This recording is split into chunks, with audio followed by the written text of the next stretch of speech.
Hi, I'm your Uncle Matt, and don't you hate it when you're making a video and you get through like 5 minutes of it and it's a perfect take?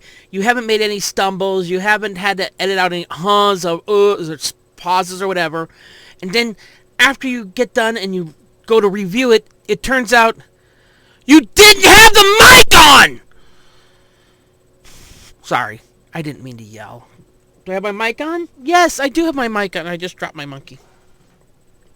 Uncle Matt, what are you talking about? You dropped your monkey. Monkey. See? I know. I'm just playing with him.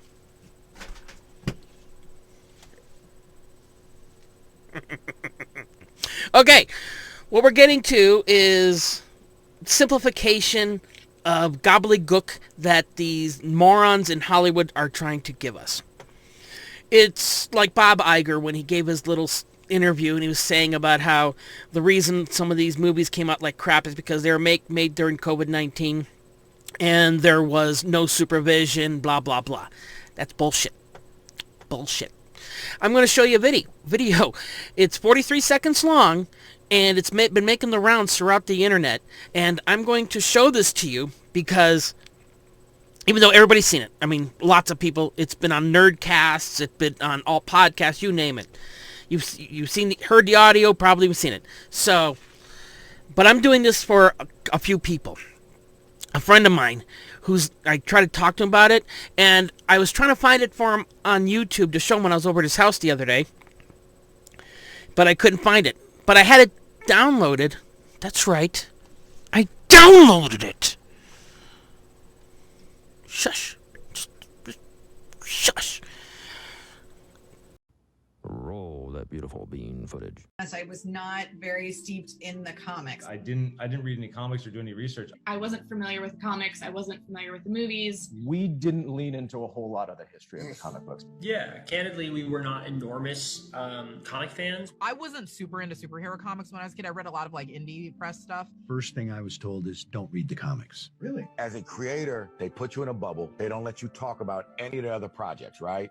You know, they're up for anything. We ultimately decided to redefine it for the series and thought that it worked better for the story that we're trying to tell. Did you ever read you've never read the comic book? When the DVD comes out, I'm going to read a Thor comic book and just see where we went wrong. So, did you recognize any of those?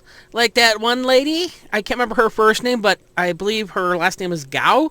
You know, the one who wrote and produced She-Hulk. That flaming piece of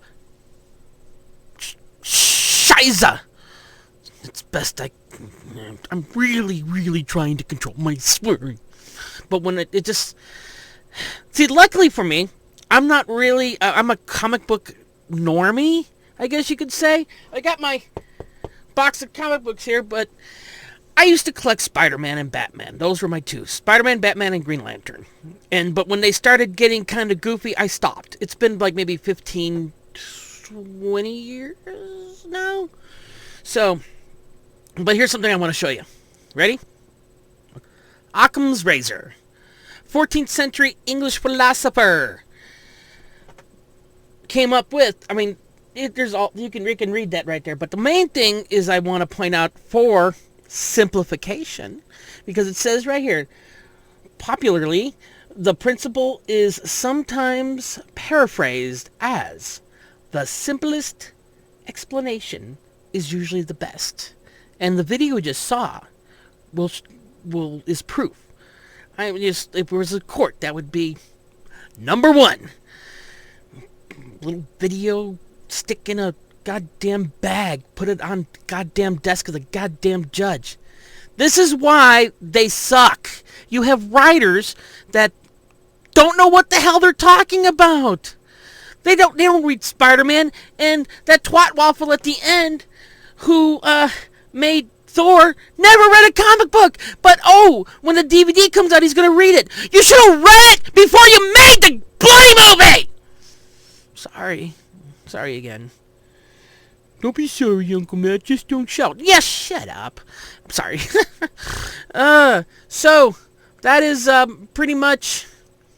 Yeah, that's it. All right. Okay. I will. I'm done. Do with it what you will. Okay, bye.